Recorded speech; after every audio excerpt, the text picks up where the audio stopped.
All right, it looks like we are live. James, thanks for coming on. I really appreciate you taking the time to have a conversation with me. Would you mind telling us a little bit about yourself before we get started? Yeah, sure. First of all, feel free to call me Jim. So I am a professor. I teach the history and theology of the early and medieval Christian church. So I'm not an evangelist. I'm not a preacher. I'm not an apologist. So I was happy when you invited me to this that you made a point to say this is not a debate, because I'm really not into debating. Um, I mean, basically, I have a PhD in the history of the Roman Empire, the early Christian church, and the theology of the early and medieval church. So I'm not here to tell you what to think or believe, but you sort of invited me to talk about why I believe what I do. And, it just so happens we have in one of our scriptures, St. Peter wrote, always be ready to give an explanation to anyone who asks you for a reason for your hope. So I couldn't say no. So thanks for the invitation. And yeah, here we are. Absolutely. Thanks for coming on. So I'm an atheist, by which I mean I believe that all of the different things we see in the world can best be explained by natural explanations. I don't think that supernatural or God explanations work better than any of the natural ones in any way. Could you tell me some of the reasons you believe there are for belief in a God? Yeah, what I'd like to do, if it's all right with you, is first define our terms, because as I always tell my students, you cannot just say the word God anymore, if you ever could, and expect people to know what you're talking about or agree with you. So I feel like we have to first define who we mean by the God I believe in.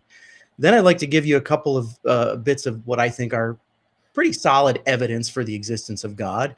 But then finally, I want to tell you why I believe in God, if that kind of scenario works for you. Sure. Okay. So who is God? What do you mean by God? Who do I mean when I say I believe in God? Now, I'm not a philosopher, but if you think about sort of Plato's philosophy and the idea of the ideal forms versus the shadows, this idea that the things that exist in reality are the things that exist in the material world are shadows of a more real reality, which we might call these ideal forms. If you think of it in that terms, in those terms, then we know what good is, we know what beauty is, we know what love is, or at least we think we do. But these things are all shadows of a greater reality. So the ideal form of all good is God. The ideal form of all beauty is God. The ideal form of all love, all creativity, all rationality is God. I mean, this is so God is the first cause of the uncaused cause of all existence, which we refer to as the creator. But God is distinct from creation, so not, present within it because God is omnipresent, but not contained by it, not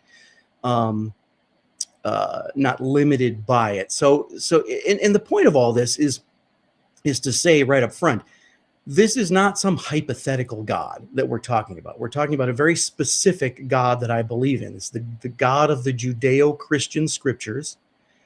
And, those of us who believe in this God believe that God has revealed himself to humanity, right? And so we know things about this God because God has communicated things to us.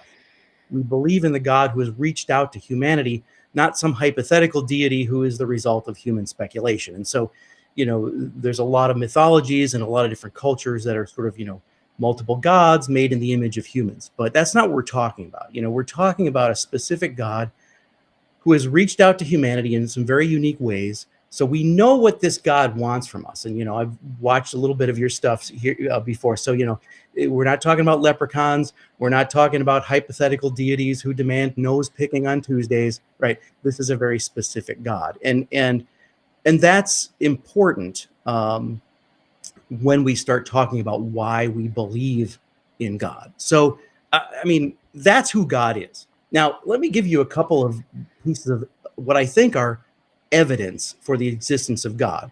But I want to say up front, these are not proofs for the existence of God. I don't think there is any such thing as proof of the existence of God. Not proof that would convince a skeptic anyway. And I think this is by design, which I can say more about that later. But just to mention two pieces of evidence. So I've heard you say actually that if you could be convinced of the resurrection of Jesus, that would be a piece of evidence for the existence of God, right? I mean, Sure.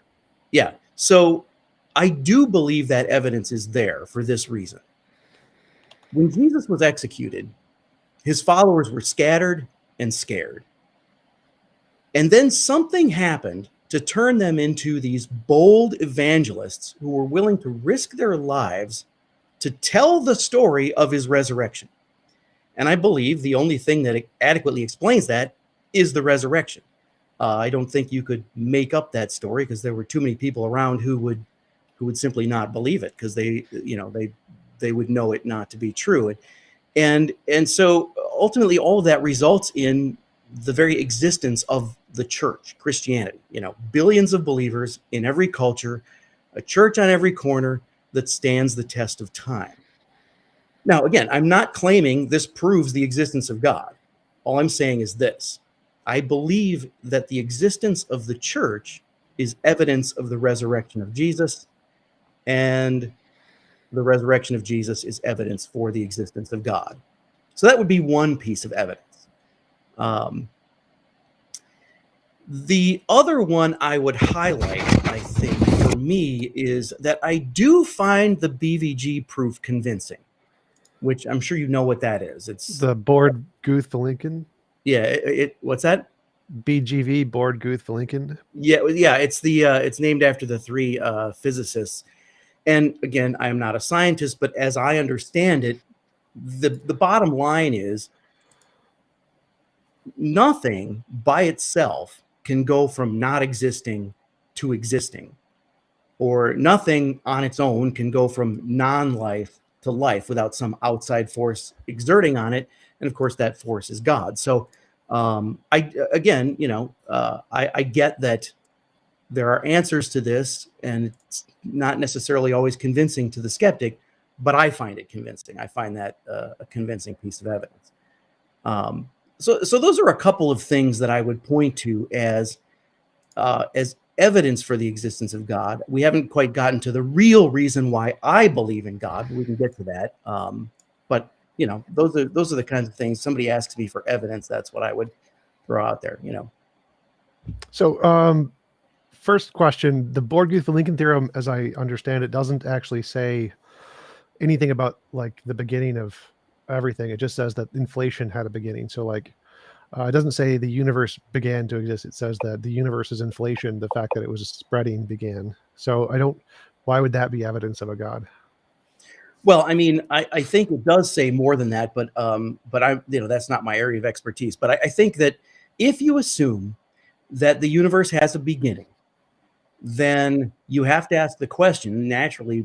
You have to ask the question, what about before the beginning, right? And I mean, if the universe is continually expanding, then at some point it was a point at the beginning, and I mean, ultimately for me, the it's the question of life, right? Nothing that is non-life can spontaneously turn into life, and so I mean, that's why I think that the whole very existence of the universe, let alone life itself, requires a creator, an outside force, an uncaused cause. And I think you had that one guest on who talked about, the sort of the fine tuning argument. And, I think there's some validity to that too, in the sense that, I think odds are that, there's more probability in nothing existing than something existing. And there's certainly more probability in no life existing than life existing. And when you throw in the law of entropy, right now, that sort of rules out the idea that, well, matter is not eternal because matter decays. And, so when you throw in the law of entropy, it's like, I'm convinced. Again, I'm not saying you have to be convinced. I'm just saying, you're asking me what I see as evidence. That would be one piece of evidence.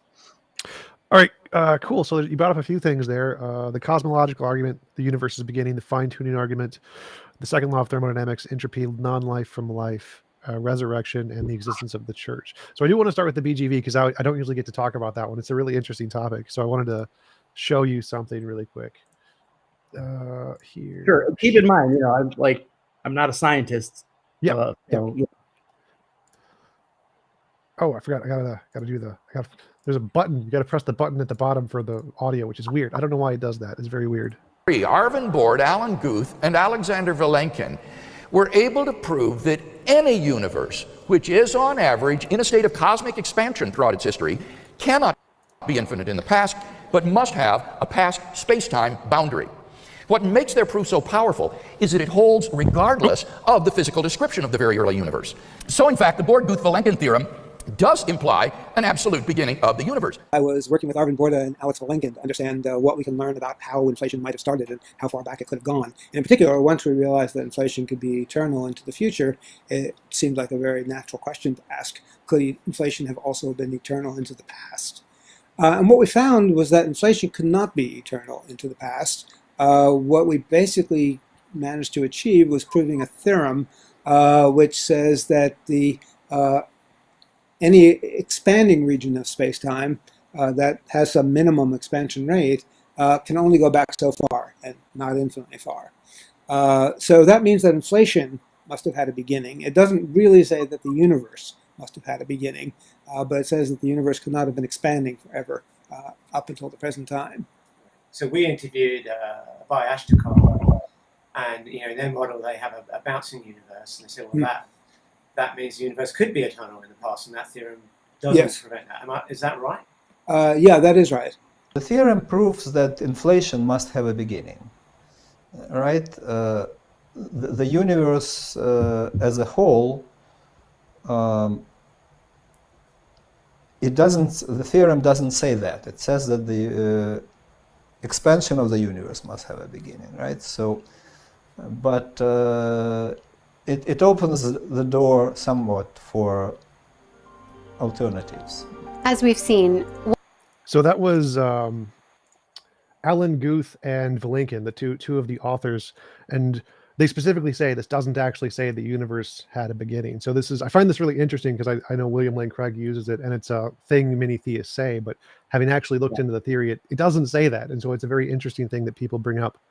Well, I think you're playing with the definition of universe here, which is fine. I mean, that's what those guys do. But, the question becomes then, well, what is the universe? What is the universe without matter? What is the universe without that expansion? I mean, the cosmos was formless and void. Okay, fine. Genesis 1:1. But I mean, I'm just saying, I find it convincing to say that, without a creator, without an intelligent creator, it's more probable that nothing would exist than that anything exists. And certainly that's the case with life. But again, all of these, I've admitted up front, these are not proofs for the existence of God. I mean, they might be called proofs in the sense of a theorem or something, but none of this proves the existence of God, because you can't prove the existence of God, which is why I say up front, I'm not an apologist. I'm not an evangelist. I'm not here to prove the existence of God. It can't be done. But I can tell you why I believe in God, which is, maybe where we need to go from here rather than sort of getting stuck on the physics. I just want to clarify. So I agree you can't prove God. That's fine. I'm more interested in what is the evidence? Is there anything that increases the probability of it being true rather than false? And I don't need it to go over 50%. That's my argument, is that I don't think any of the arguments actually do increase the probability. Like the Bohr-Guth-Vilenkin theorem doesn't seem to increase the probability of a God, because it doesn't say anything about the universe existing. Guth was specifically asked, there's a cyclic model where the universe just bounces in and out, bounces in and out. And he said, would that be inconsistent with inflation? He'd be like, no, that also works with inflation. So the universe doesn't need to have a beginning. Only the inflation, which is the expansion, needs to have a beginning. And so the BGV theorem doesn't in any way indicate the universe had a beginning. The second argument you brought up, with the cosmological argument, that it's more plausible to have nothing than something. And I assume you mean like matter and life and those kinds of things.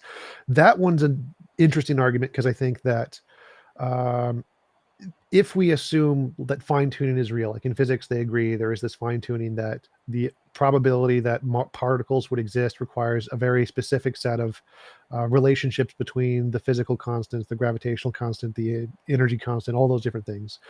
But so if we change them in any way, there'd be no matter. The expansion rate too fast, too slow, not enough strong or weak electromagnetic forces to hold particles together. But the problem is that even if that's true, whatever designed that must be equally as fine-tuned. So for example, for every possible kind of universe, there's a possible God who could want that universe. So maybe a universe with only puppies, or a universe with only black holes, or a Yeah. universe with only hydrogen atoms. And so Sure. for each possible kind of way the universe could be, there's a possible way God could be in such that he would want that universe. And so if you want to say that because there's this large spectrum of possible universes and only a very few allow for life, well, there's also a large spectrum of possible gods and only a few create a life-permitting universe. And so the same probabilistic problem exists in both. And it seems to be kicking the can down the road. It doesn't actually seem to be evidence of a God, because all of the other solutions are equally probable. It's deterministic, random chance, whatever. And God is equally as fine-tuned as the universe must be necessarily. And so it doesn't actually solve the fine-tuning problem. Well, yeah, and I wasn't actually bringing that up as one of my most convincing pieces of evidence. Although I do find something in it. But I mean, when you say, okay, well then there's a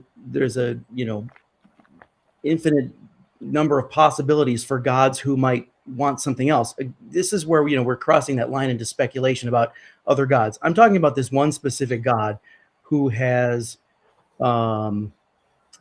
revealed himself to us. So I don't know about other possible gods. I just know about this one. And this is the universe we live in. And, we have one God to deal with.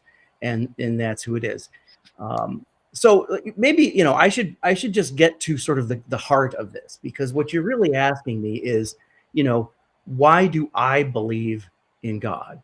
And, any judge or lawyer will tell you that one of the most important kinds of evidence is the testimony of witnesses.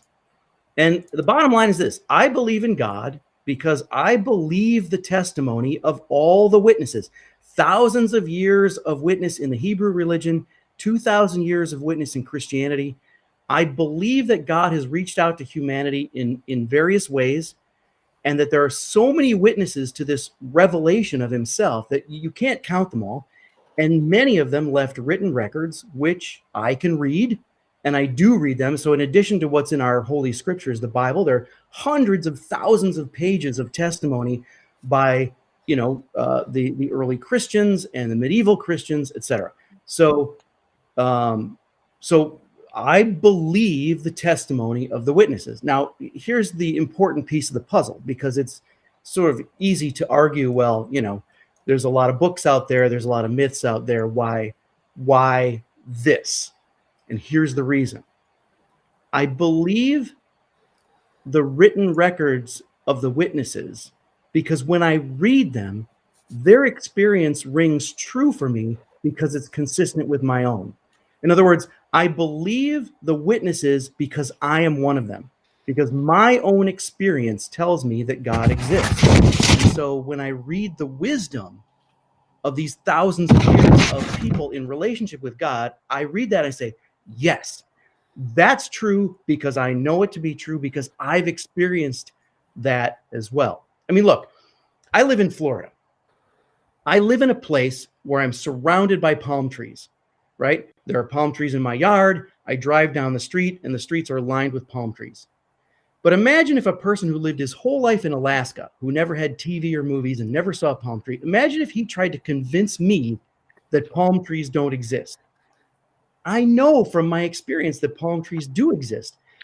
But the Alaskan would be arguing from his own lack of experience. And he would say, because I've never experienced a palm tree, therefore they don't exist. But I know palm trees exist. That's why I know God exists, because of my own experience.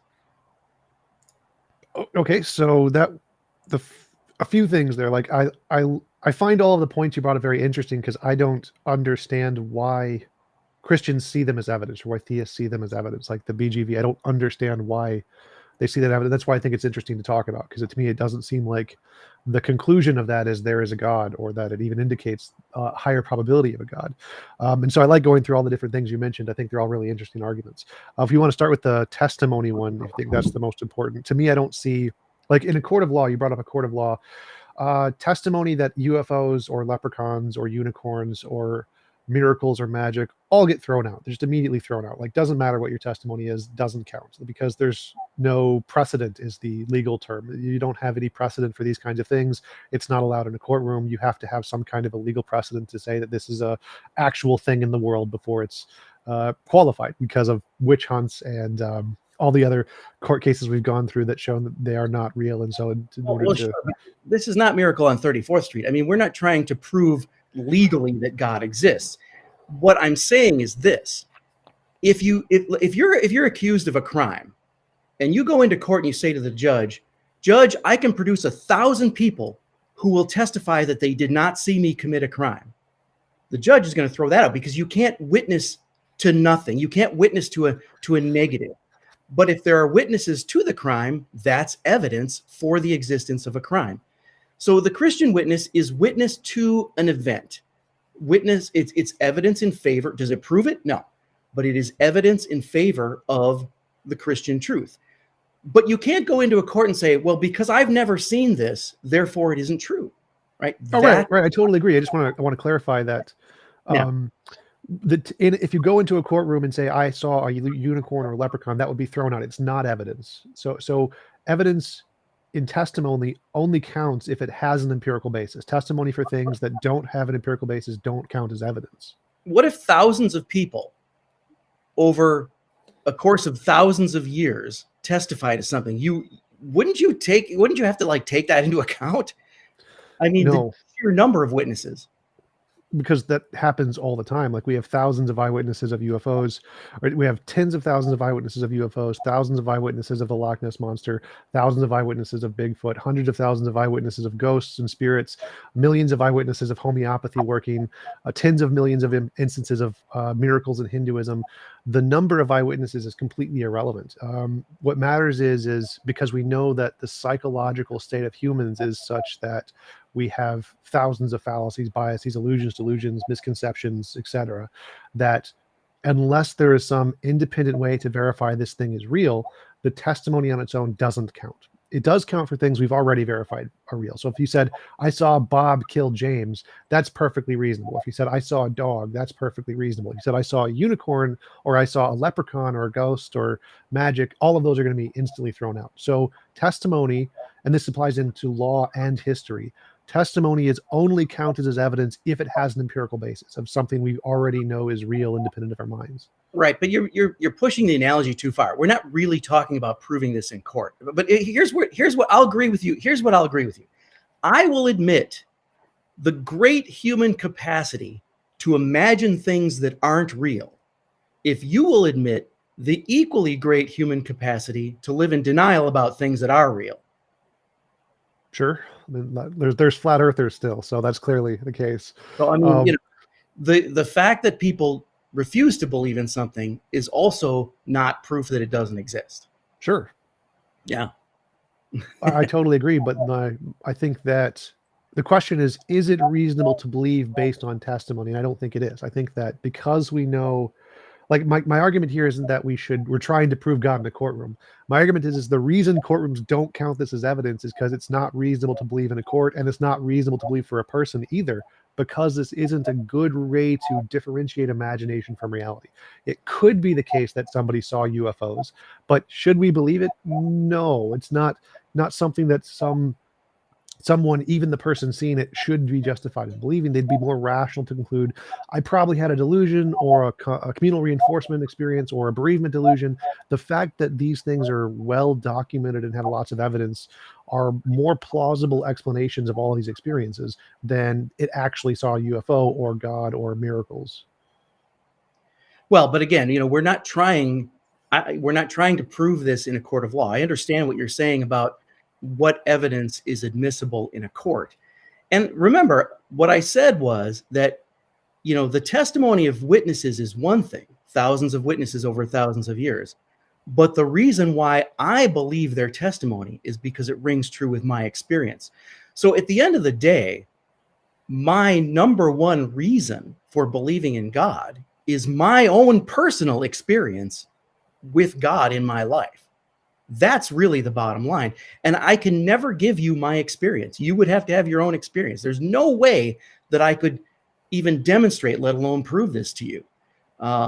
And so, I mean, I kind of knew when I came on, here that we would sort of get to this point where I'd be like, it really comes down to personal experience, and personal experience has to, personal experience, whatever your personal experience, leads you to a choice, a free will choice to believe or not to believe.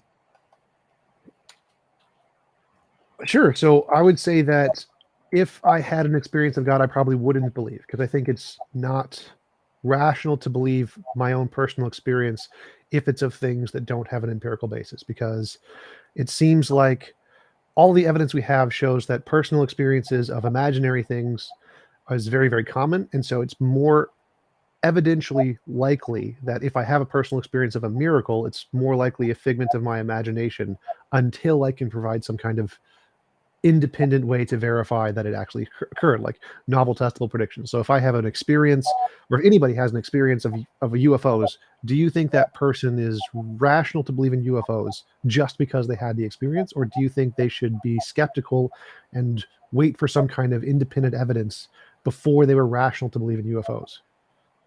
Yeah, well, I think that the answer to that depends on the person.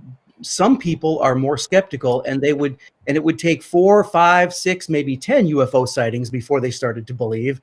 Other people are maybe ready to believe after one UFO sighting. That's between you and God. I mean, I can't answer that question. All I know is that I'm pretty, I would like to consider myself pretty rational too. So I think, it would take me more than one if I were to try to think back as to, when I started to believe. But, it's a combination of things in life. It's not even something, if I were to tell you, oh, I had this experience or that experience, and that's why I believe, it would seem like nothing to you. It'd be very easy for you to say, well, that was a coincidence, right? It's the cumulative effect. It's a sum total of a life in a relationship with God. And if you're ever going to believe in God, it's going to have to be because by free will, right? I mean, see, here's the thing. God is love, right? Our scriptures tell us God is love, and love does not coerce. So if there were proof for the existence of God, that would be a kind of coercion. That would be God forcing you to believe by proof. God will never do that, because love is always voluntary. God wants you to be in relationship with him, but God only wants it voluntarily, because God does not force himself on anyone. So, it's going to have to be by free will. It's going to have to be by faith. I can't give you faith, Well, right. My question here is more, is it rational for a person to believe based off experience alone? And I don't think it is. I don't think it's rational, even if someone has lots of experiences, for them to believe, because we know of many, many different kinds of psychological cases. Like there's one where people see miniature people. This was described by Oliver Sacks in his work on psychology and neurology, that there's literally cases where people see miniature people all the time. And that's like where we think the origin of leprechauns came from. Because they have lived their lives seeing these miniature people and talking with these miniature people, are they rational to believe in the miniature people?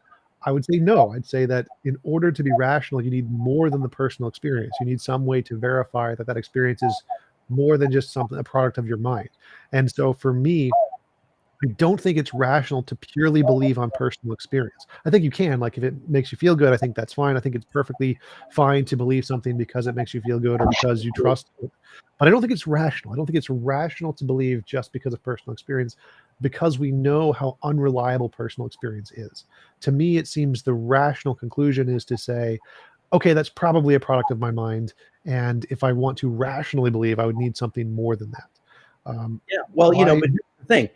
If your personal experience is unique in the sense that you're the only one who sees these things or who believes these things, then think twice about it. but there's a shared personal experience too. Does that make sense? I mean, there is a if there was a club on every corner where people would meet to talk about how they all see miniature people, and if that club had existed for thousands of years and stood the test of time, I mean, at least respect it, if not take it seriously, right? Well, doesn't that exist? Like homeopathy, snake oil salesman. Not in the way that Christianity does. But I mean, I hear what you're saying, and this gets us back to the same capacity for humans to imagine things exists as the capacity for humans to deny things. One is not more rational than the other, but a person has to choose. Right. I think the rationality has to do with the evidence, not the choice of rejecting or accepting is independent. It's not rational, irrational. The thing that makes it rational is their evidence. That would be the determining factor here. And for me, it seems like all of the cases you listed, I don't see any difference between Christianity and the homeopathy or Falun Gong or Buddhism or Jainism or Hinduism or Zeus or Thor. To me, it seems like the exact same kind of human narrative that, yes, people all over the world have experiences of these things, but those seem to be the same kinds of experiences everybody else has for all of the other religions and fairies and leprechauns. And I don't see a difference between those psychological experiences and the ones Christians have. That to me, they seem to be the exact same thing in the brain. And I don't see why we should think they're more than that. Well, I mean, I think when you say that you don't see the difference, that you're speaking, I mean, and I don't mean any disrespect by this, but you're speaking as an outsider looking into all these things. Here's Buddhism, here's Christianity, here's homeopathy, right? And so, I think the only way you would see the difference, the uniqueness of Christianity is from the inside, and I know that isn't going to convince you, but it doesn't make it any less true. Well, I used to be a Christian. I was for 18 years or so, but I don't understand. Is there any set of criteria that we can use to differentiate imaginary experiences of testimony in these other religions and Christian experiences? Like, if you're not an insider, if we're trying to analyze this from a perspective of, we want to know which of these are purely imaginary, which of these are not imaginary, is there any way you can show which testimonies are just the mental states? Because to me, it seems like if we're looking at it from an outside perspective, an objective, impartial perspective, and we compare Christian experiences to Hindu experiences or to homeopathic experiences or to ghost experiences, they have all of the exact same traits. I can't identify anything different about them other than, I mean, even the fact that the people in that ideology will all say that, well, you won't be able to tell a difference unless you're a believer, unless you trust, unless you have faith, unless you're someone who already adopts the ideology. And they all say that. So that's a thing that they also all share. And so I don't, and there's truth. There is some truth to that, right? I mean, I don't claim to understand Buddhism because I'm not a Buddhist, right? I'm interested to hear. So you were a Christian at one time. What happened? I had a lifetime of major depression for the first 30 years of my life, and I prayed every day, morning and night, for a God who I thought was all loving and cared about me more than anything in the world. And eventually I became unable to continue to believe there was such a being because it did nothing to help. Yeah, well, I mean, I'm sorry you went through that. That's I can't imagine what that would have been like. I can't speak to that experience, but I can understand how you got to where you are. Did you? Yeah. So I'm not going to try to psychoanalyze you. I'm not a therapist, but I respect you for sharing that. Yeah. So I mean, but at the end of the day, I think as a theologian, I mean, I could give you, lectures on what's different about Christianity, but I don't think we need to go into that here. But there is a sense in which, what you're asking is, okay, so what criteria do you use to discern the truth versus imagination, really, is what you're saying. And I mean, I think one of the major criteria would be not to isolate yourself and to enter into some sort of community where other people are experiencing what you're experiencing, and to share experiences. And and I mean, from the Christian perspective, you would pray for wisdom, you'd pray for discernment, and you'd pray for God to help you to know what's real and what's not. And I mean, that is what we would do. I can't speak to what someone would do who doesn't have God in their lives, because to me that would be difficult. That would be it'd be hard to know, how to discern, am I in denial? Am I imagining things? Because it would be kind of a lonely journey, I think. Well, mine, I use novel testable predictions, science. Science seems to be a very reliable way for me to differentiate imaginary beliefs from reality. And if we compare that, like using the scientific method versus praying to a god, for example, which do you think is more likely to get us to the correct answer? Because if you say, if you believe in God and you pray to him, it seems like begging the question, where if you start with your conclusion and then you look for an answer with your conclusion. And it seems like all the ideologies do that. Like if you believe in the Bhagavad Gita, well, you should adhere to the Bhagavad Gita. And if it changes your life, well, then you'll experience the warmth of the Hindu gods. That's one of the things I get from the Hindu cultures all the time. So it seems like all the ideologies will say, if you want to differentiate imagination from reality, trust our ideology, and then if you follow it, you'll see a change in your life, something like that. But they Yeah. all say that. And Okay, but the mistake you're making is, I'm not suggesting an either-or proposition. I'm not saying abandon the scientific method and give up on science in order to be a theist. I'm saying both is better than one. I mean, science does not contradict faith, right? Science has answers for different questions, and science is good as far as it goes. But I mean, it's not in competition with religious faith, or religious faith is not opposed to science in any way. I'm not sure what you mean by that, because from my perspective, science is a method to differentiate imagination from reality in all contexts. Doesn't matter what it is. It's just, if you need some method to differentiate imagination from reality. Science works very, very well. And for me, faith and prayer doesn't seem to work at all. It doesn't seem, I've never seen any cases where that has worked outside Well, of I mean, people I saying can tell you it works in my life and in the lives of many people that I know, and historically through the lives of millions of people. I can't give you that experience, but I can witness to it. That is my witness testimony. But again, I stand by the conviction that science asks and answers a different set of questions than religious faith does, and they may overlap, but they're not incompatible. Again, I'm not sure what you mean by that, because for me, any question you ask, doesn't matter what it is, you need some way to differentiate, is this an imaginary conclusion or is it real? You need something. Science works really well for me. I use it for essentially everything. But you're saying there's this other method that also works to differentiate imagination from reality. But I've never seen it work. I've never seen this other method successfully demonstrate something as real rather than imaginary. It seems like it indicates more imaginary things than real things when we apply it to anything that we can verify. Whenever we try to apply this method of prayer or worship or belief, it seems to fail in every metric we can ever measure at successfully identifying anything in reality.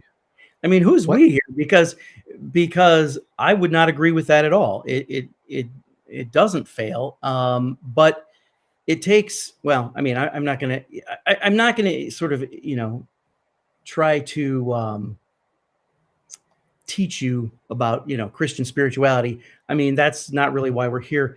But science cannot answer every question. It just can't. Sure. And especially questions of a metaphysical nature, science cannot answer those questions. But the important point is to get back to what I said, which is, I'm not suggesting faith versus science. I'm suggesting we listen to science, but within the context of religious faith. I mean, we're never And by the way, I'm seeing a lot of anti-Florida stuff in the chat. You guys are just Really? jealous. I like Florida. It's warm. I'm in cold Minnesota. Yeah. But so I understand what you're saying, and I get that a lot. So from a lot of the different people I talk to, they say, "Oh no, science asks a different kind of question." So it doesn't debunk my ideology. It's completely separate. But for me, I think that's like avoiding the issue, because the issue isn't whether or not science conflicts. The issue is, does your method work to differentiate imagination from reality? It doesn't matter if it conflicts with science.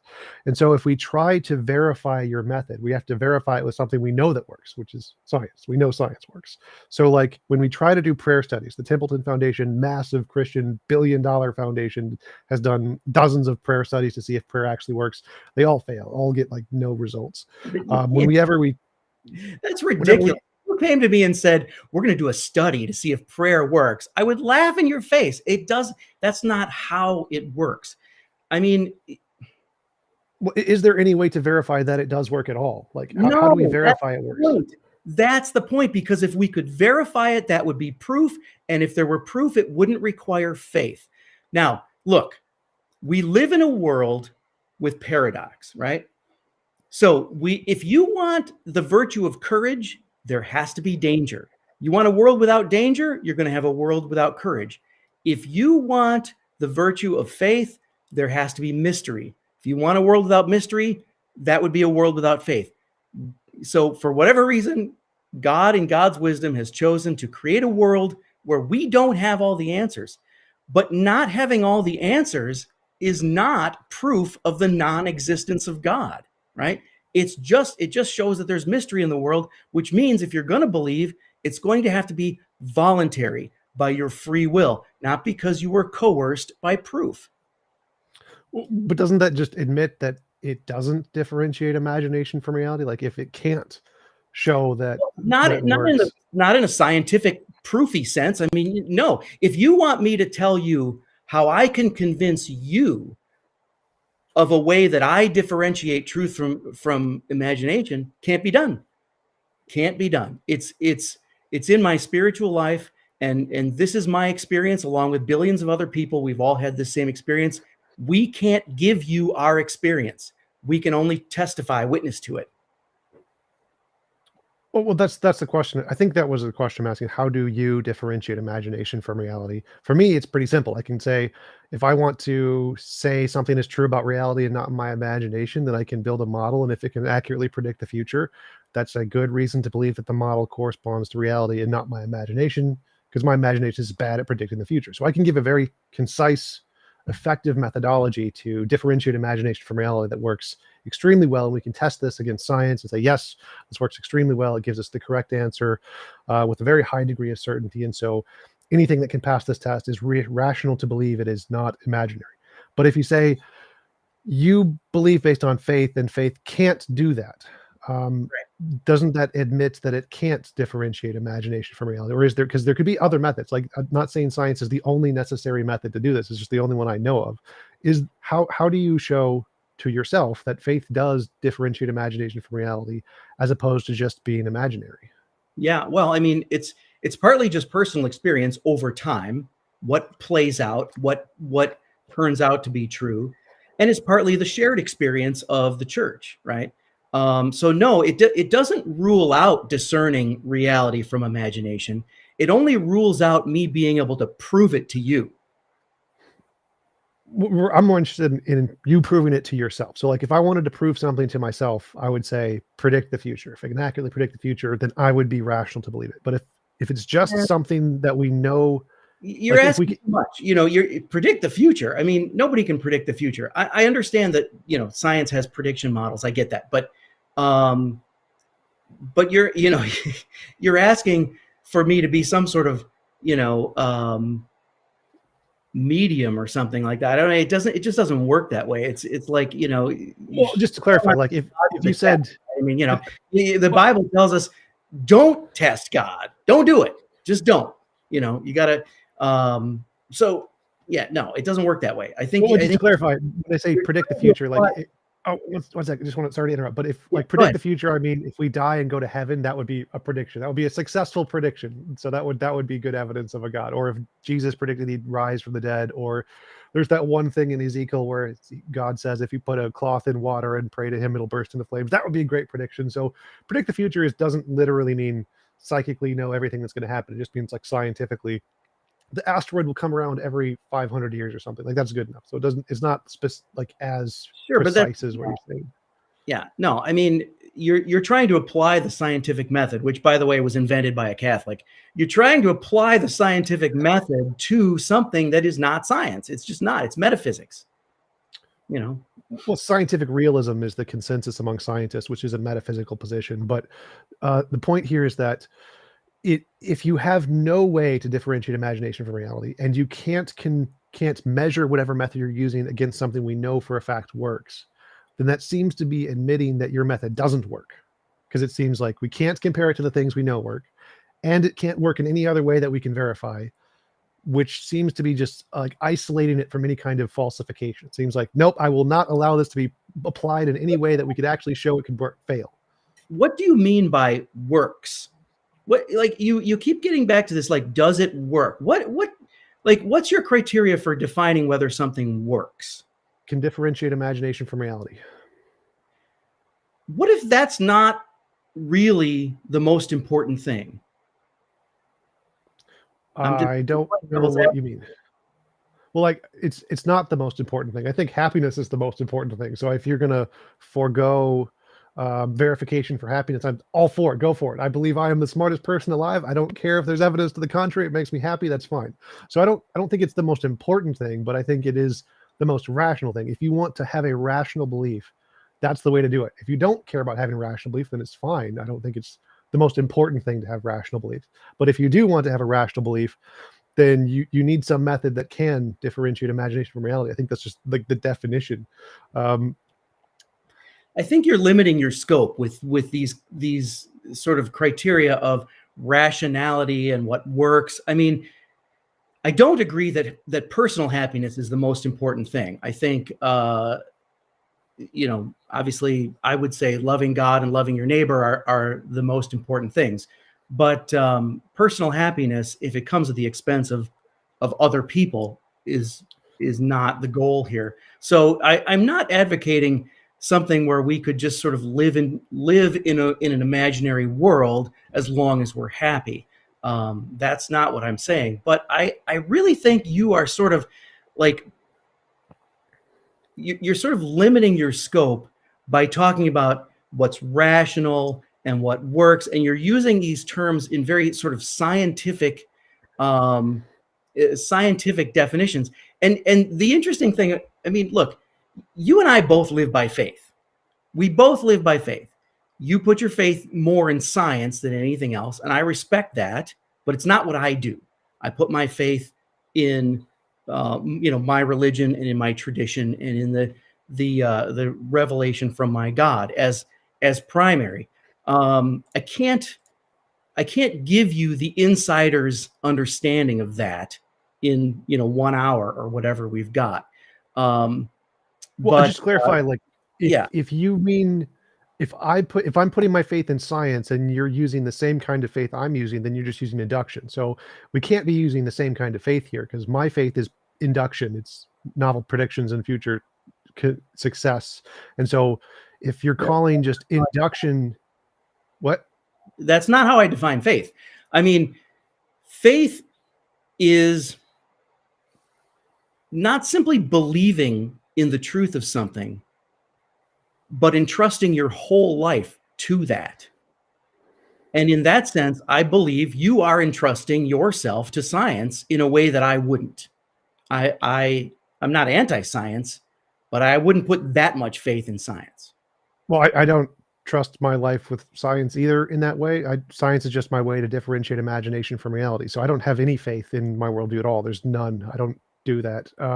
Because I disagree, because you are, I mean, back to Pascal's wager, I mean, you are betting on the non-existence of God, and the risk you're taking is, I mean, whatever you want to imagine hell as, and I usually don't go down this road because I don't want to sound all preachy, but I mean, you are, if humans have an eternal soul, and if there is a God, you are betting your eternal soul on the non-existence of God, right? So in other words, you are placing your faith for your whole being and your whole existence in your belief in the non-existence of God. You are. That's your faith. I respect that because that's your choice. It's a free will choice. But that's what you're doing. I don't understand what you mean by faith there, because I'm basing that off of logic and reason and evidence. So that's not, none of that is faith. That's Faith just is trust. But I'm not trusting them. I'm just using logic, reason, and evidence. So I don't trust anything there. You're trusting it enough that you're willing to disbelieve in the existence of God, even at the risk of whatever bad thing might happen if you don't believe in God. You get that, right? No, because I'm not trusting it. It's just the logic, like Pascal's wager, for example. Yeah. I need no feelings of trust whatsoever. If I'm just a computer just doing mathematical analysis here, the probability that belief in God will get you into heaven is exactly the same that the probability belief in atheism will get you into heaven. If there's a God, maybe there's a God who only lets atheists into heaven. And if there's no evidence for the Christian God versus this other hypothetical God, then the probability is 50-50 that belief in atheism will get you into heaven if there's a God, and it will get you into heaven if you believe in God, there's a God. So the probability is exactly the same. And if there's no God, the probability that you believe in God, because there could be some afterlife like Hinduism or something where it's a non-God based reincarnation or whatever. And so we could still have some kind of an afterlife without a God, in which case the probability of getting into the good afterlife, because you believe in God, is 50%, and the probability of getting into heaven if you don't believe in a God is 50%. Because if we have no evidence to indicate the fundamental nature of reality and which way it will send you based on beliefs, then the mathematical probability that one particular belief will get you into the good place opposed to another is exactly 50-50 or 1 in a million, depending on the number of beliefs. So if I'm just a computer, I have no faith here. I don't agree with the that. Probabilities. Well, here's why I don't agree with that. Because if it is true that there is a God, and if it is true that that God has revealed himself to humanity in certain ways that tell us who he is and what he wants from us, then all of that hypothetical God stuff goes out the window. Oh, absolutely. You're totally right. Because if there was actual evidence that indicated one thing over the other, then that would be a reason that that belief would be more rational than another. And so my question is there such a belief to believe those things are rational as opposed to being figments of human imagination? And if there is, then yeah, then I totally agree. We now have a good reason to believe in one particular God. But as far as I can tell, there's no method that you have provided or any theist has provided to show that their experience is more than just a figment of imagination, exactly the same as leprechauns or unicorns or fairies. And so as a rational computer who's just processing the information, there is statistically no difference between a person saying they had an experience of a leprechaun and a person saying they had an experience of a God. And so there's no reason to believe one over the other from any evidential standpoint of why we should prefer that belief as being more likely to get us into heaven as opposed to the leprechaun belief. Well, I mean, let me say two things about that. I mean, first of all, I said up front, I wasn't going to be able to prove the existence of God to you. So you're just agreeing with what I said at the beginning. But secondly, you're talking about looking for a method. You're still trying to apply the scientific method to what is supposed to be a relationship with God. It's not a method, it's a relationship. And, you will only understand that when you're in that relationship. I know that sounds convenient for me to say that, but it doesn't make it any less true. We got a question for the super chat. I'm not quite sure. How is God that commands love loving? How is a God that commands love loving? Well, we use words like commands, but here's the thing. I mean, God is ultimate love. God has created humans. And one of the things that humans are supposed to do is imitate our creator. And one of the ways we're supposed to imitate our creator is by being loving. Now, I don't see why anyone would have a problem with that. I can't imagine anyone having a problem with love your neighbor. But if you're, when you use the word commands, right, always remember that, yes, God tells us what God expects of us, but we always have free will to reject that. So we are not being coerced even to love, so yeah, God is loving because God, if we're going to do what God wants, if we're going to be in relationship with God, it's going to be voluntary because God is love, and love does not coerce. All right, there was a super chat earlier that I missed. It was, if God is loving, explain the Bible, I think was the exact quote. And the similar one, why does God drown babies? This is a quote from Pine Creek. It seems like that's one of the big problems for me in Christianity, is that the problem of evil. If there was an all-loving God, it seems like the Christian God does a lot of very evil things, and that wouldn't qualify as a morally perfect being. I think that if there was a morally perfect being, it would have given us a choice. For example, we could choose to come to this world that it designed with all of the free will and evil and pain, or we could choose to go to our own world without all of that stuff. And I think that would be a moral being if it did that, instead of forcing us to be in a world full of suffering and flooding the world, for example, and drowning babies. Oh, okay, yeah. So this idea of choosing a different world that doesn't exist. I mean, then you'd need one different world for every person. But I do want to answer this. So, two things here. First of all, what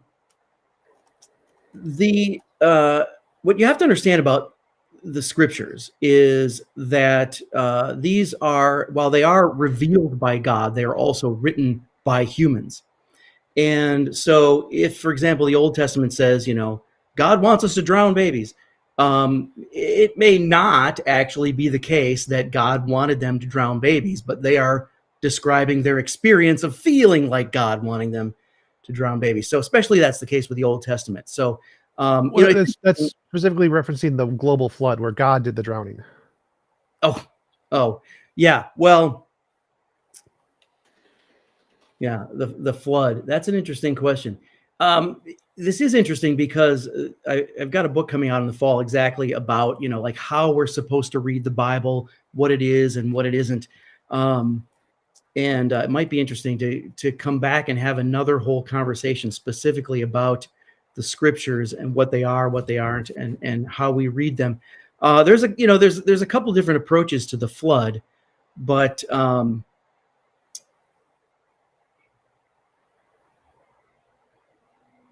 yeah, God's prerogative to start over is unique to God. So God is the author of life, and so God has the authority over life and death, and we don't. I don't know what else I can say about that. I mean, you want me to answer a question that's one of the greatest mysteries, and again, I would just say, the fact that I don't have answers to all the questions does not prove the non-existence of God, right? Well, sure. It's an argument from ignorance to say that because we don't know, therefore something, whatever it is. But I would say that for me, this kind of eliminates the possibility God is all loving. The fact that he did an evil thing where he could have done a less evil thing proves that he can't be perfectly good. So, for example, you mentioned God's all powerful, so God could definitely create a world for each of us without much difficulty. He's an all powerful being. So giving us the option to go to this world or to design one of our own where he builds it for us. We just have like an iPad and say selections, murder, no, we're going to take that one. Rape, no, we're going to get rid of that one and just go to our own world. That's totally within God's power. He's an all-powerful being. He could definitely do that. Sure, but I mean, it isn't necessarily what's best for us to be able to live in our own world where we are the center of the universe. I mean, look, people have tried forever to use the problem of evil as an argument against the existence of God. Most of the evil in the world is the result of the misuse of human free will. God did not design people to be isolated, live in their own world where they're the center of their own universe and their own highest authority. God designed people to be in relationship and in community. And there is a sense in which the universe we have is the best of all possible universes. But most of the evil in the world is really just simply the result of people misusing their free will and being selfish. I don't think I would agree with that. I think that natural evils far outweigh human evils, like tornadoes, hurricanes, death, disease. All of those things seem to way outweigh the evil that humans do. Well, not all death is an evil.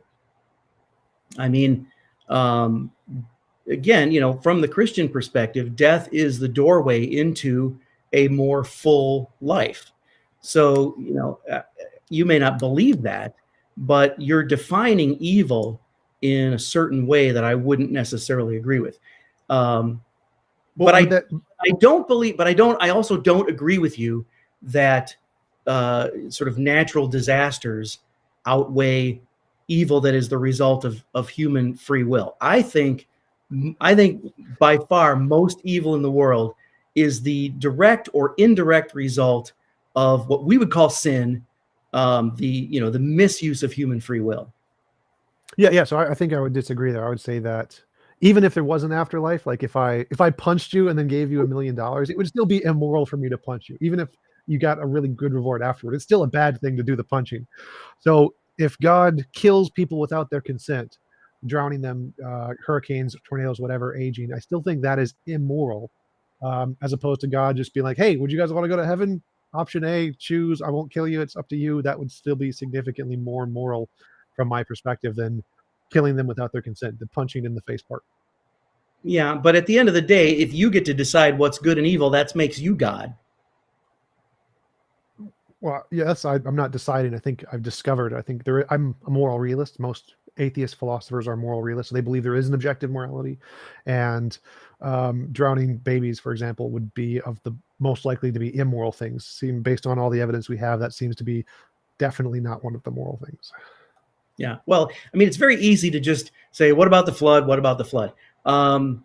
It's the question is bigger than that, and again, we have to. I mean, part of being a Christian is being willing to sort of say, well, there are these mysteries I can't explain, and I refuse to demand explanations for all of them in order for me to believe. But that's fair. I mean, and the reason I bring up the flood is just because it's an easy example. Like another one, my favorite quote in the Bible is 2 Kings 2:24, the one where the kids made fun of the bald guy and God sent 2 bears to maul them all. That one was that's just a Yeah, hilarious you quote. know what? Let's stick with the New Testament. I mean, the Old Testament is kind of a one thing. The New Testament is another thing, and the Christian faith, while rooted in the Old Testament, is based more directly on the New Testament. All right, so we got another super chat from Marty Mad Scientist. It's the problem of divine hiddenness. Why are there so many disbelievers? Why didn't God just allow the believers to live? I mean, at some point, the more God reveals himself, the more God proves his existence. At some point, it would cross a line into coercion. It would cross a line into people believe because they have to, not because of free will. I can't answer the question of why God chooses. I mean, like we can ask all day, why does God do this? Why doesn't God do that? I can't answer the questions of why God chooses to do or not do X, Y, Z. But I do know this, that because God is love, faith has to be voluntary, and too much proof would be a form of coercion. I did have a question about that too, because for me, even if I like met God personally, I still wouldn't worship him because I think he's evil because of all the evil done in the Bible. So isn't it possible to still have evidence of God and not believe in a God? Like Satan doesn't believe in a God. I think that's in the Bible that even though he believes God exists, he doesn't worship God. Same with the demons. So it seems like we could have all the evidence of God in the world and not believe in him just fine. Sure. Well, yeah, theoretically that's true. I mean, that is the case with as you say, with the demons, the demons know that God exists, but they don't worship him. But I don't know what would the point of that be? I mean, Well, the point is just that God could still provide real evidence, and we wouldn't be coerced into believing him. We could still say, "Yeah, I acknowledge you exist, but I don't like you," or something. So it seems like we could still choose to have faith in God, even if there was evidence he exists. Theoretically, but that isn't the universe we live in, apparently. Okay. Super chat from Travis Statham. Professor, do you accept special pleading fallacies? I don't know what that means. I see things in the chat like people saying, I'm getting angry, it's special pleading. I'm not angry. I'm just passionate about this stuff because I believe it very strongly. I mean, regardless of what's in the chat, you know, we're having a good conversation here. I feel like we respect each other. Absolutely. I'm just sort of passionately explaining what I believe. I'm not even preaching. I'm just you know, I'm being the witness. Yeah, I want to say you are a gracious guest. I really enjoy talking to you. I've had some really terrible guests on. You're nowhere near them, so Okay, I good. think that you're definitely one of the. I really like talking to you, so for sure. Good. And just the chat is always mean. That's just, it's a part of social media. The chat does the chat things. It's a way to like express yourself in places where you don't normally get to. It's a what's it, release mechanism. Yeah, I don't know. I mean, you know, again, you know, it does get back to personal experience. And, you know, I am absolutely confident based on my own personal experience in the existence of God. But again, you know, I can't give you my experience. All I could say is, you know, there's a certain open-mindedness that would be required for someone to have any personal experience with God, because if a person is obstinate against God, God is going to leave that person alone, you know? Oh, that's what the special pleading means. Saying that two things that have exactly the same properties, one is special because of some non-discernible property. So, like if I say Hindu miracles and Christian miracles are different, even though all of the evidence is exactly the same, because Christians are, if you have a relationship with God, it's special or something along those. That's the special pleading. That's what it means.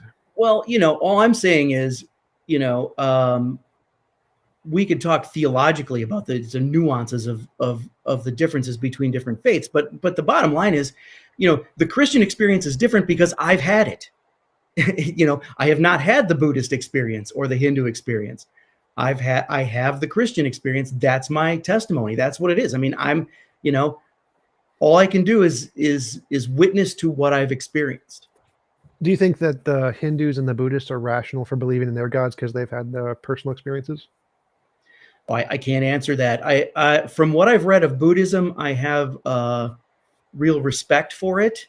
I have not read enough Hinduism to even begin to answer that. So that's, you know, that's just outside of my area. All right. Super chat from Zach. How is the threat of hell not coercion? Well, because you always have the free will to turn to God and not go to hell. It's not, no one's coercing you to go to hell. I mean, I don't even need to tell you. You already know, even the atheists already know at least the first step of what it would take to enter into a relationship with God. Just be open to God, talk to God and say, hey, God, if you're real, you know, come into my life and, you know, let's talk. You know that much. You don't need me to tell you that. And so it may take time. It may take a long time. You know, God is not a vending machine, so you can't just put a quarter in and expect God to jump, right? So it may take time, but, you know, we all have that free will. We all have that free will. To me, it's like if the Nazi asked, "Would you like the firing squad or the gas chamber?" and says, "Well, you have the free will to choose," it's still coercion, as far as I can tell. I don't see why that wouldn't still count That's as a terrible coercion. analogy, because it's not the firing squad or the gas chamber. It's the firing squad or freedom. That's the choice. Well, because again, I wouldn't worship God because I think he's evil. So for me, that would be the firing squad, and the gas chamber would be.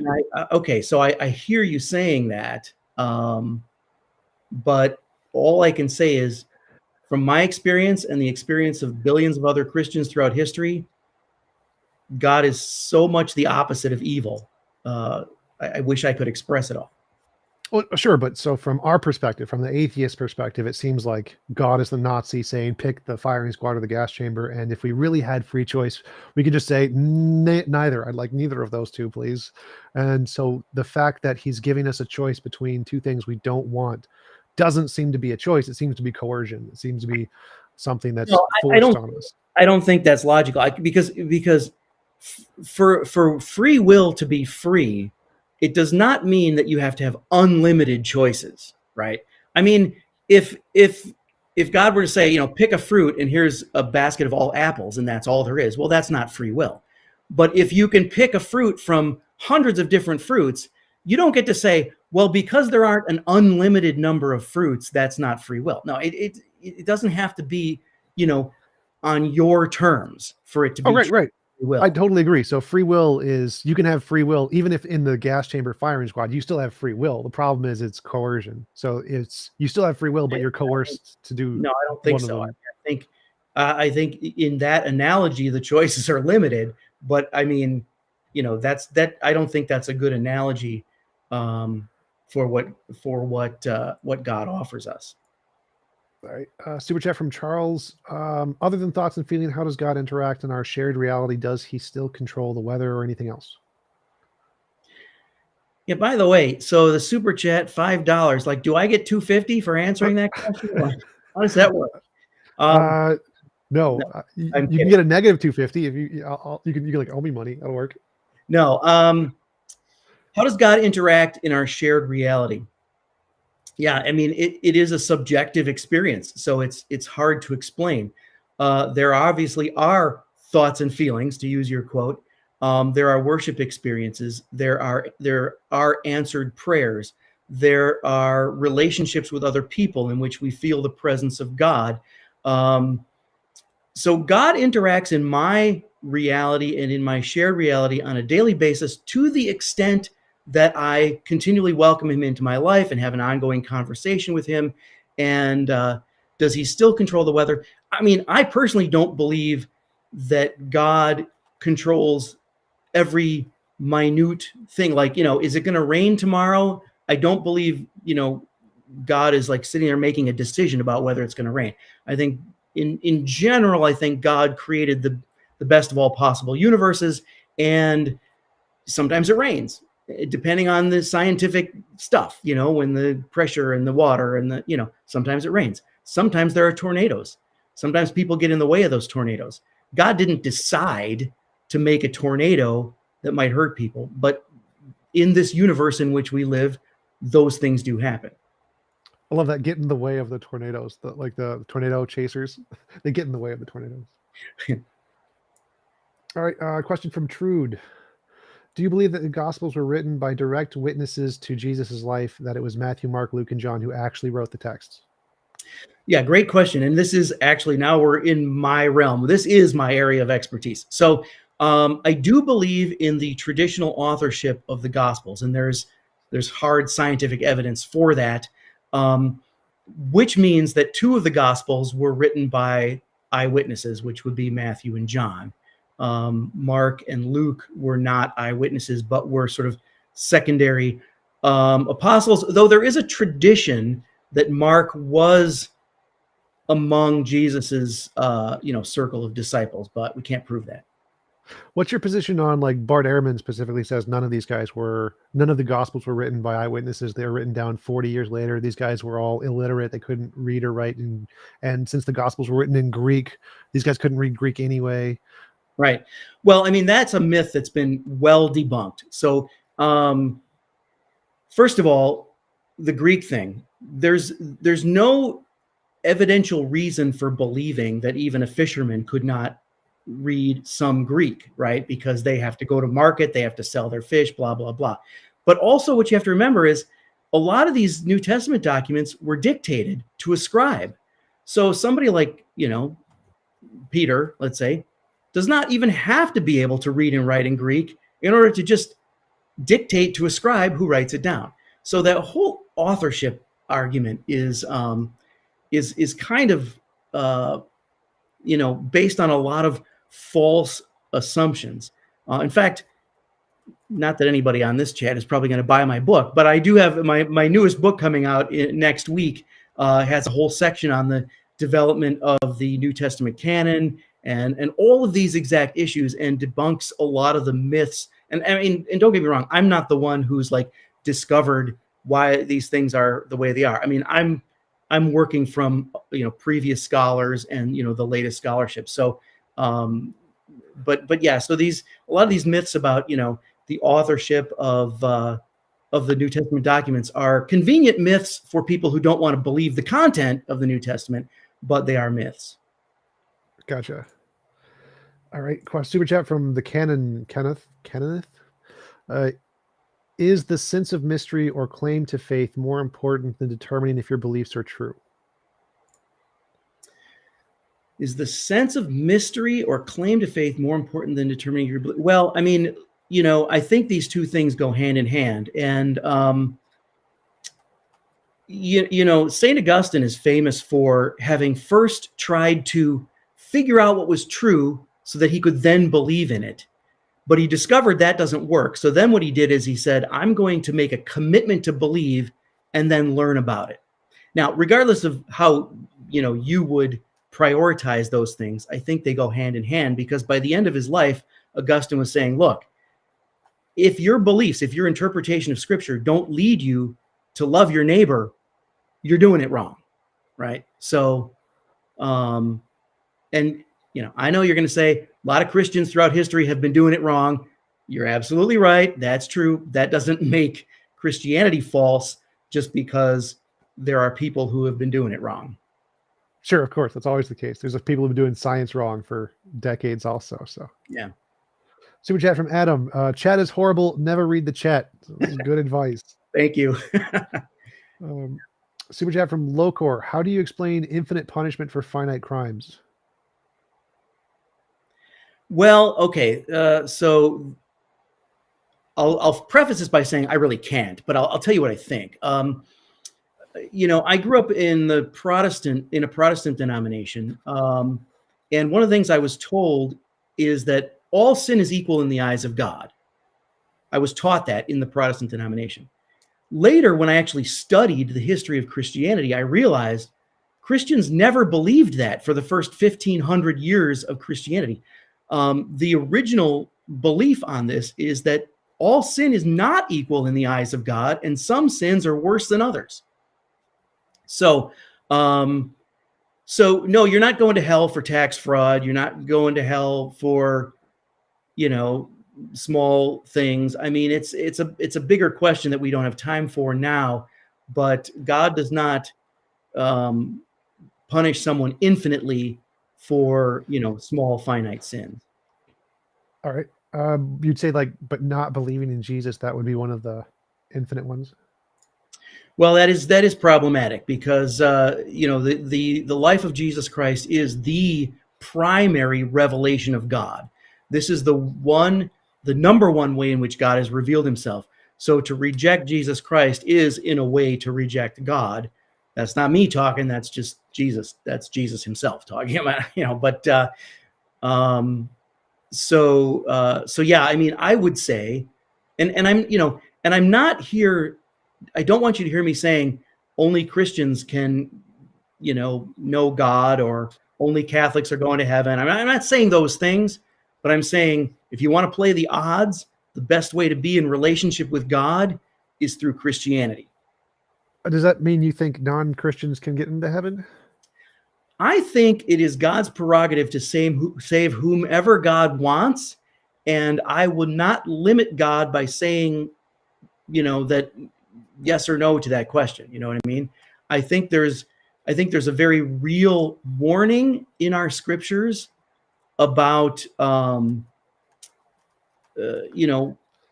we know God, and that there are more ways that don't work than that do. But I'm not going to be the guy who I'm not going to judge other faiths. I'm not going to say these people can't go to heaven or those people are going to hell. Yeah, that's not my job. And yes, I'm a Catholic. All right, so I had another question. Do you think that is hell burning fire, gnashing of teeth, or do you have the view of hell that it's just not being with God? I think ultimately hell is eternal separation from God, which is bad enough. I think for the most part, the fire thing is a metaphor. I think, when Jesus himself talks about hell, well, he does it a couple of different ways, but there's one that I'm thinking of right now. There's one time when Jesus talks about hell, and he refers to it as weeping, the place of weeping and gnashing of teeth. And I read that as ultimate regret. So in other words, it's more of an emotional punishment. It's more of a mental, spiritual, psychic punishment than a physical punishment. That's what I think. But I'm not an expert on hell, and I don't want to be. Gotcha. Super chat from Taylor. If a claim of personal experience was incorrect, how does your method tell the difference from an imagined one's? Yeah, again, I mean, I think what's problematic here is trying to reduce it to a method. It's not a method. I don't have a method. I have a faith. I have a spirituality. Now, if a person was a Christian and wanted to, come into deeper union with God, there are methods out there for that. But those are like prayer methods, contemplative prayer, things like that. But I mean, as far as like this kind of discernment thing, there is no method. It's not something I can say, here are steps 1, 2, 3. It doesn't work like that. All right. Question from Javier. If Jesus and the Holy Spirit are God, the Trinity, there's no separation between the Old Testament and the New Testament. Would it be fair to say that Jesus did the flood or the bear's attack? Well, I wouldn't go that far. You're trying to pin something that you see as evil on God, so that you can then say God is evil. So I would question your assumptions. First of all, you don't know the big picture. So it's not on you to determine what is evil, things that happened or whatever in a book that's 4,000 years old. Second of all, you weren't there, so you can't determine whether to pin that on God. So I just sort of want to reject that whole question because. Oh, well, just to clarify, the question is specifically about Trinitarianism. Is if God is fully Jesus and fully the Holy Spirit, then anything God did, Jesus did. Therefore, because any of the bad things in the Old Testament, you can say Jesus did those things because of Trinitarianism if they're the same person. No, I mean, I will say this. So I do, of course, believe in the Trinity, and I've got, lots of lectures about that. But there is so on one sense, yes, there is this doctrine, inseparable operation. Whatever one person of the Trinity is doing, all three persons of the Trinity are doing. So whatever God was doing in the Old Testament, the second person of the Trinity, the pre-incarnate Jesus Christ, was in on it, right? But I'm questioning the assumption that you can determine which of those activities of God were good or evil. That's not for you to say. And also remember that just because the Old Testament says God did something or God approved of something, that might be the authors and their historical context and their feelings about God or their situation more than what God really willed, wanted, or did in that situation. So you got to weigh all of that. Gotcha. So super chat from the Kenneth. How do you evaluate your personal experience to determine if it was corresponds to reality, especially when we know of issues in psychology? Yeah, well, I mean,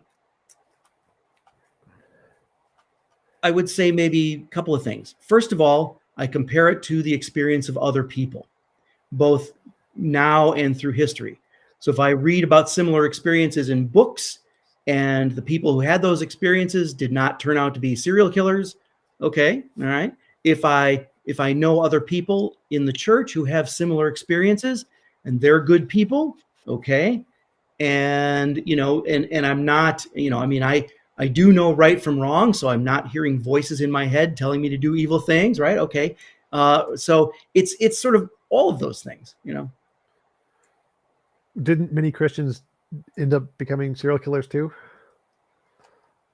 Well, I don't know about serial killers, but there's certainly you can certainly point to moments in history where Christians committed horrible crimes. That's true. So, but again, I'm not reading books written by those guys and trying to match my experience with theirs, right? I mean, if I have an experience and I think, ooh, God is speaking to me, and I find out it's like those guys, then that's going to be one way I discern, I should be careful of that experience, Do you think those experiences would be sufficiently different, because from my perspective, I think the general experiences of feeling in commune with God or whatever are probably would be the same between both groups. And they'd also have additional experiences, like God said to rob a bank or something. But it seems like the vast majority of their experiences would probably be similar. Well, I don't think so. I mean, first of all, if a person thinks God is telling them to do something that the revealed scriptures clearly say is a sin, right? Well, God's not going to contradict himself in that way. God's not going to say, thou shalt not kill, but you, Bob, I want you to kill that guy. That's so if Bob hears that voice, Bob's got to think, wait a second, I know from the Bible I'm not supposed to kill, right? So Oh, right. I totally agree. But I mean, like, there's most people's personal testimony of God isn't like him commanding them to go do stuff. Most of it's like kind of like allegories to things they experience or feelings they get, or being around some kind of warmth or something like that. And in those cases, it seems like a lot of the experiences that even the psychopaths who do end up murderers and do say those other things that God told me to rob a bank, most of the experiences they have would probably be pretty similar to other religious people, don't you think? maybe, but I mean, at the end of the day, the fact that those people did those terrible things means that we don't try to imitate them. We don't, if they wrote books, we read them with caution or not at all.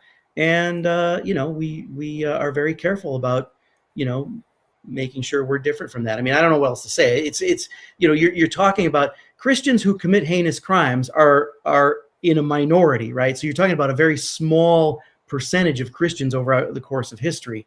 So it's almost not, it's not something we worry about too much, but yeah. Oh yeah, the question is more about the personal experience. Would their personal experience be equally as valid as other people's personal experience? I think that's like one of the other questions. Right, but it's not, personal experience is not one thing. Some of their personal experiences would be valid, others would not. And I mean, unless you can get inside their head, no one on the outside can really judge that. I mean, that's between them and God. If they end up committing crimes, well, then it's no longer just between them and God. That's a different thing. But, I mean, I don't know what else I can say about that, Yeah, it leads into the question. So is any claim of experience at face value evidence, including fake ones? Well, look, if I'm the only one who has a certain experience, then it is evidence for one person, me. It's evidence that convinces one person. The more people that have that same experience, the more people are convinced. But I mean, I can tell you from, like the field that I teach, right? Think about the back in the Roman Empire, the early church, the church grew exponentially as people joined the church, right? Now, the church, people did not convert to Christianity and join the church because somebody said, I've had this personal experience that I can't really relate to you. It's very subjective, but you should become a Christian. That's not why people became Christians.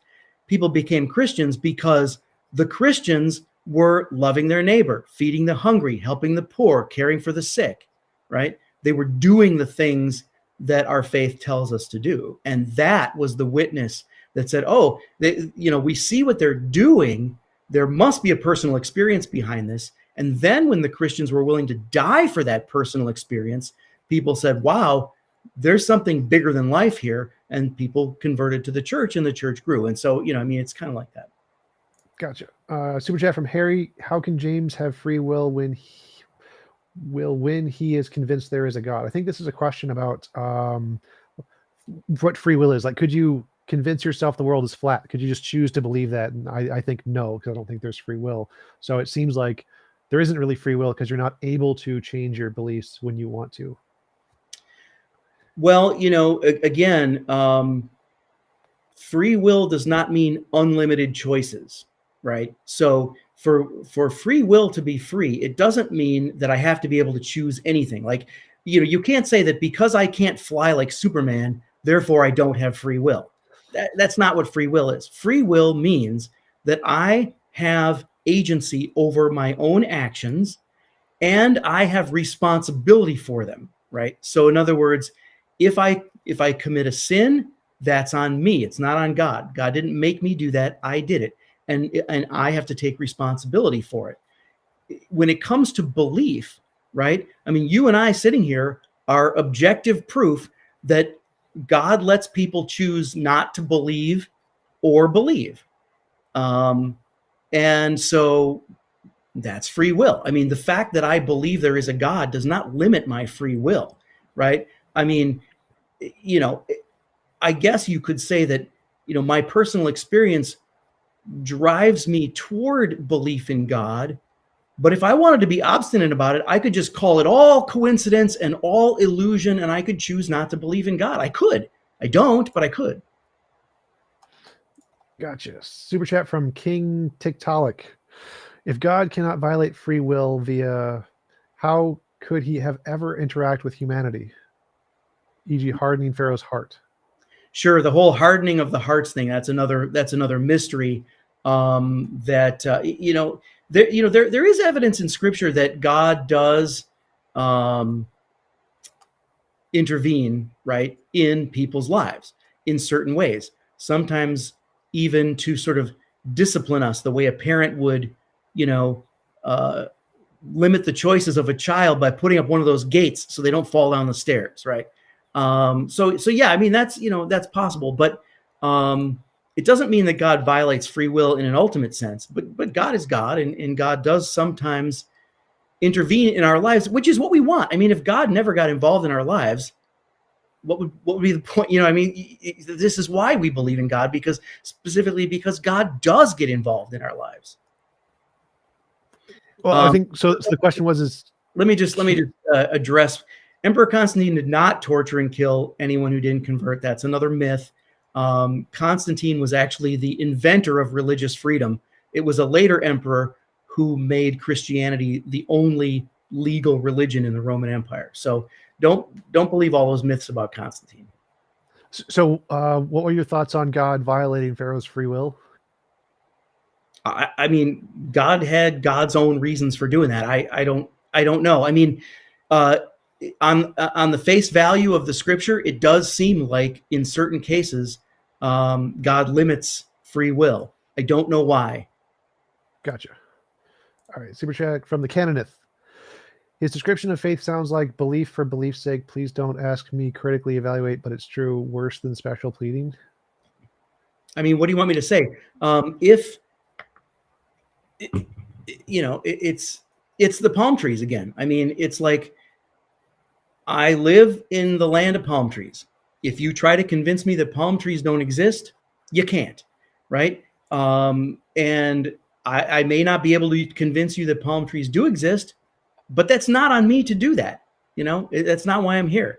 It's like, it's not really special pleading. It's more like me saying, and I shouldn't say this, but I will, I don't care if you believe or not. I'm supposed to care. I'm supposed to share my faith. I'm supposed to evangelize. I don't care. It's like, I will tell you what I believe, and whether you believe or not is between you and God. It's not special pleading. It's a little bit of misanthropy, if that's true. Misanthropy, like hating humans? No, yeah, like, people. I mean, look, people are idiots, right? And I agree. I concur. And so if there are people out there who are just so obstinate as to be closed-minded, well, that's on them, and so, yeah, it all gets back to the palm trees. I know palm trees exist. I know it exists, So we got a super chat from Matt, and he put the question later because he mistyped it. So his question is, somebody's asking in the chat, like, why don't I just keep it to myself then? Well, the answer is that your guy, Tom, invited me to this. I didn't reach out to him. He reached out to me. Like, I could be drinking a glass of wine now. So yeah, and I appreciate you coming on too. I really enjoy the conversation. So I appreciate even though I'm talking passionately, I'm not upset. I mean, this is yes. I'm in professor mode. I'm just talking passionately. Yep. There's definitely a difference between this and like Jay Dyer. Jay Dyer was upset. Go see the Jay Dyer video for a good upset example. Why should we consider the feelings of Old Testament authors in regards to scriptural inerrancy, but not the feelings of New Testament authors? Could they be wrong too? Okay. So first of all, let me the concept of inerrancy is a relatively recent concept. It's not originally a part of Christian doctrine. Now, don't get me wrong. I believe the scriptures to be infallible in the sense that they are reliable and they won't lead us astray if read correctly. But this sort of fundamentalist idea of scriptural inerrancy is not an aspect of the original church. Now, but your question is a fair question. Like, what's the difference between the Old Testament and the New Testament? And I think with the New Testament, yes, there is still this aspect that it is the words of God written in the words of humans, right? So that we have to take the sort of cultural context and all that into account. But it's written by people who knew Jesus personally or who were part of the early church very close to the time of Jesus.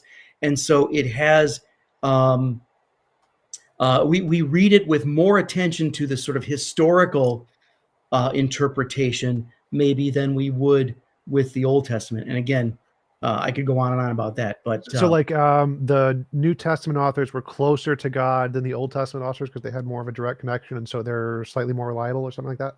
I mean, yeah, that's kind of a maybe oversimplified way of saying it, but yeah, I mean, because but you got to think about it like this, right?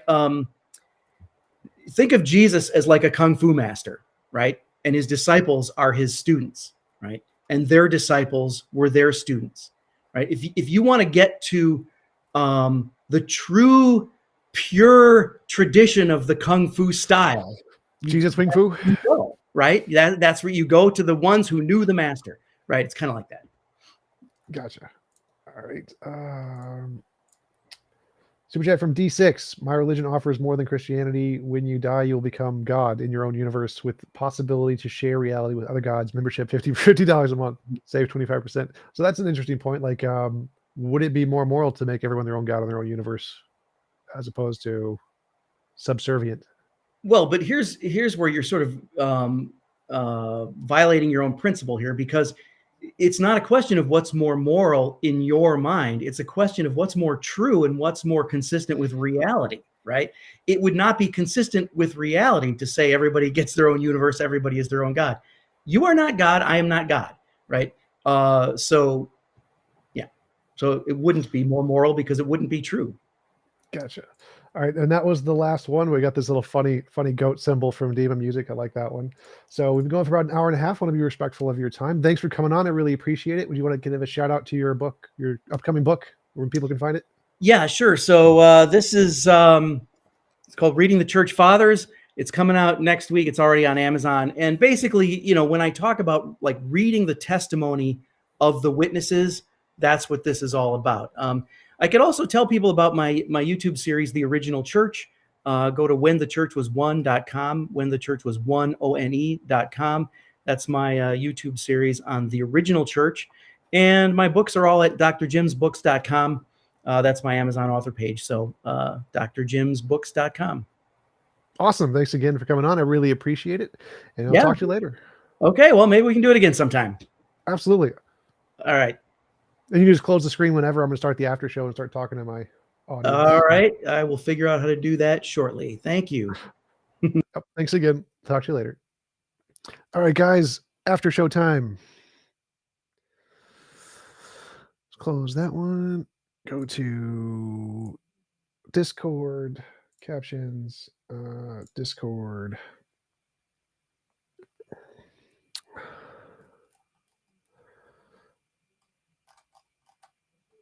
After show.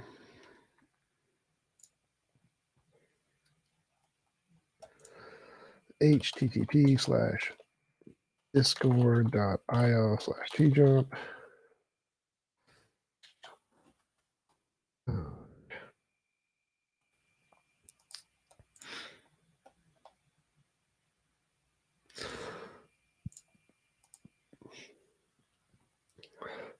Tom, why didn't you push on the palm tree example?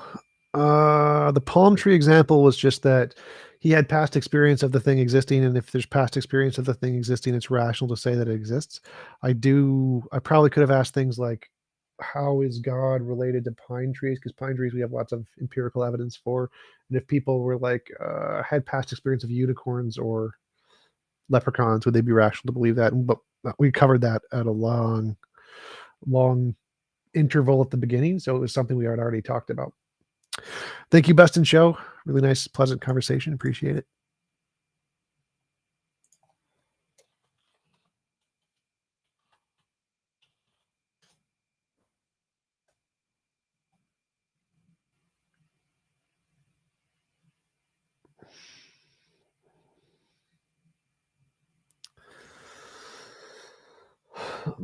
Tingle Tink, exactly. What did Tingle Tink say? Palming it off as real. Haha. Thanks, Jim. Thanks, Jim.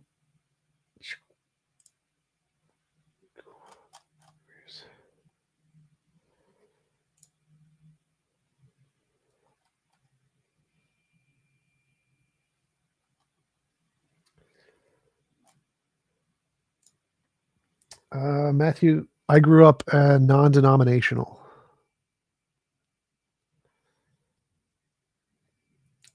What is up? Yes, I'm on the phone with the people on my YouTube channel. Oh, sorry.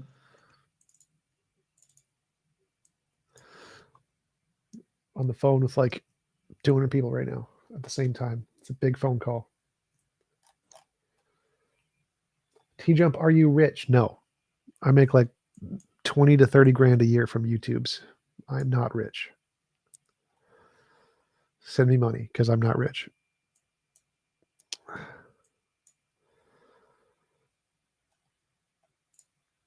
Yes, he was a good sport, Zachary. Zach R of Sky. Zach R of Sky.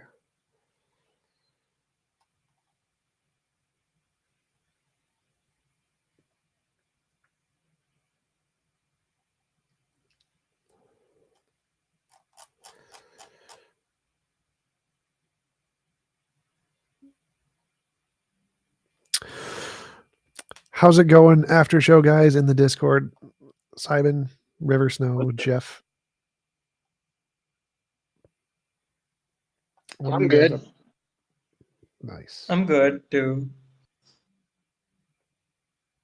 How are you doing? All right. How did the conversation go? Pretty good. He was a good speaker, kind guy, better than last one with the rage quit guy. Oh, I missed a rage quitter. Oh, Yeah, shoot. yesterday, That- rage quit in like 10 minutes. What was the name of the guy? Dr. Frank Tipler, physicist. Oh, I think I started that this morning, but my truck is too loud to listen to it. Yeah, I'm excited to look at it more. Exactly. Chat was about his psyops as a response to my explanation above for what purpose hardening throws. Ah, got it.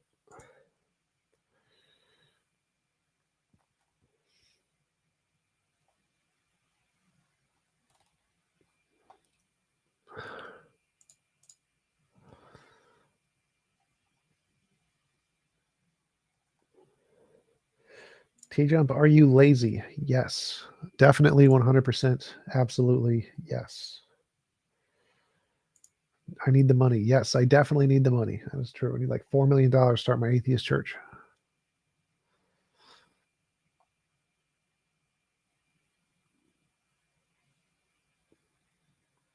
I like the Jesus Kung Fu analogy. We call it Jesus Wing Fu.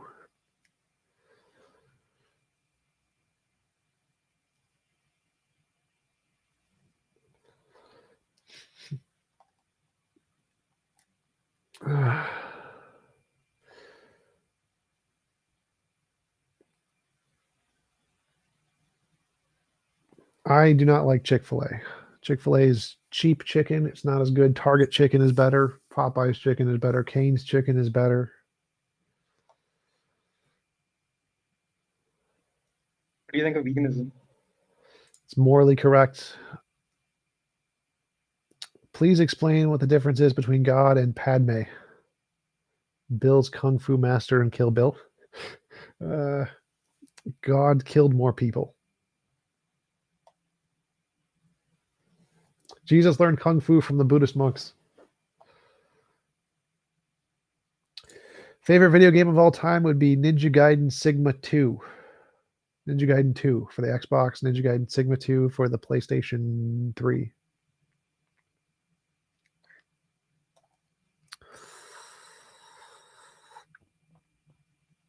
Are you a determinist? Yes. Or in context of free will, yes. In context of physics, no.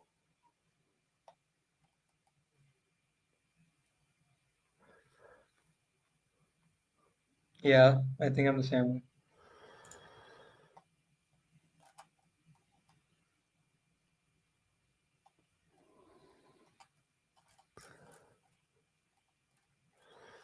TJump, how would you summarize your discussion with Papandrea? Who? Oh, that's his last name, Papandrea. Essentially, he brought up a bunch of arguments in the beginning, but then he said none of those are really good proofs, and then he went to personal experience. We talked about personal experience for a while.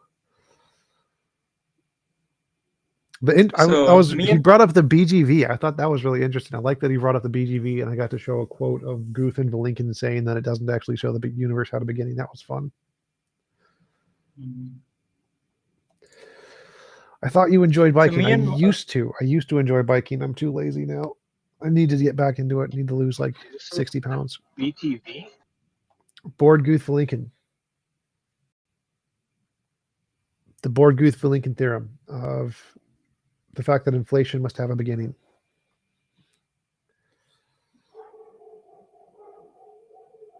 Me and a friend were having a debate on. So suppose you could time travel back in time in order to change one event, which you know will have guaranteed positive consequences. Is it moral to do it without the consent of all 7 billion people on Earth? It depends how time travel works. Like, suppose time travel worked and it would literally change or affect the lives of the 7 billion people, then yes, it would be immoral to go back in time to change the lives of the 7 billion people without their consent. So you'd have to ask every person at every point in time if they were okay with that before you went and did it for it to be moral. Yeah, the part of the debate which we both were stuck on was I believe that, like, given that the individuals just won't exist anymore after the consequence of the action, I don't really need to ask them. And I sort of Murder is a went with the crime. entire. So, like, killing someone, even though they will no longer exist, is still bad because when you kill someone, they stop existing. And so, but it doesn't make it okay. Yeah, but that also feels like the entire one of the pro-abortion, anti-abortion, anti-choice positions, which is basically like you should not it's a stupid position, obviously, but killing babies is wrong because they could end up growing up to being somebody great. Or like, would you want to be killed as a baby? Which is a stupid argument, because if somebody was killed as a baby, or like not technically killed as a baby, like killed as a fetus, they wouldn't know that they wouldn't have the ability to make the choice in the first place. And the same way, if somebody were to change time, people wouldn't exist to make the choice in the first place. Yes. So the difference there is that if you're already in a time where they do exist, you're ending that current existence where they already have consciousness. A baby, if it doesn't have consciousness, killing it doesn't end any consciousnesses. So if you're at some point in time in the future where there are already consciousnesses and you're going to eliminate those already existing consciousnesses, that would be immoral. But if they don't exist, and you were just like already back in time, then it wouldn't matter. But if they already exist and you're going back in time, then it would. Then it would be evil. Yeah. Overgiver. Have you thought of doing a tag team debate? Would be great to see you with King Xerxes. We do our Sunday stream every fortnight, every 2 weeks, and he's on there occasionally. If you wanted to set up a debate or something, that'd be great, but I'm way too lazy to do that. Thank you for the super chat, Akira. I recently watched Akira, the anime.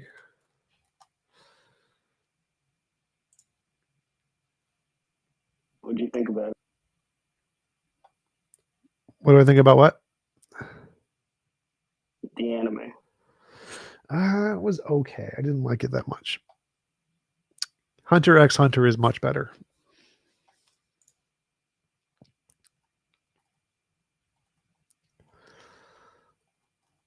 Wow, there's like 25 people in the TJump server on politics. It's too chaotic for me. Yeah.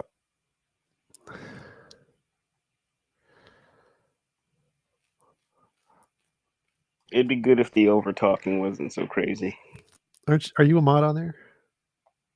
Nope. Why not? Mod me. I don't know how, but yes. So whenever you're on there, you can just say TJump said to mod me, and they'll send me a message and say, "Did you say this?" And I'll be like, "Yeah." Because I think Alright. I don't know who the mods are on there. One of them is somebody who I know. Taco should be able to do it, and King Xerxes should be able to do it, and Jack Burton should be able to do it. I think they're all mods there. Scotty, I think, should be able to do it. I'll ping Scotty first.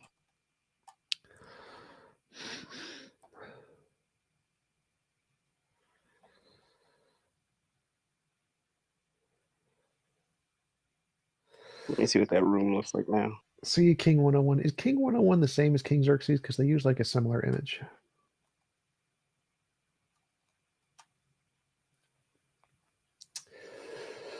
I don't.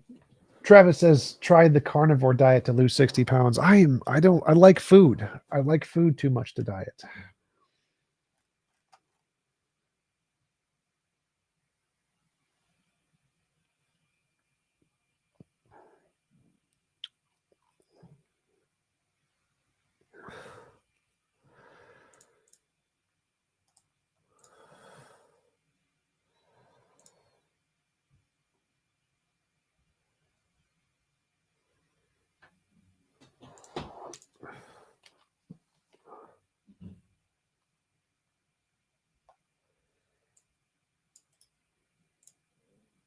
Your room is full in the other one. Good grief. Which one? Politics. You sure it says 24 out of 50? Not full as in no one else. It's Oh. just a lot of. Gotcha.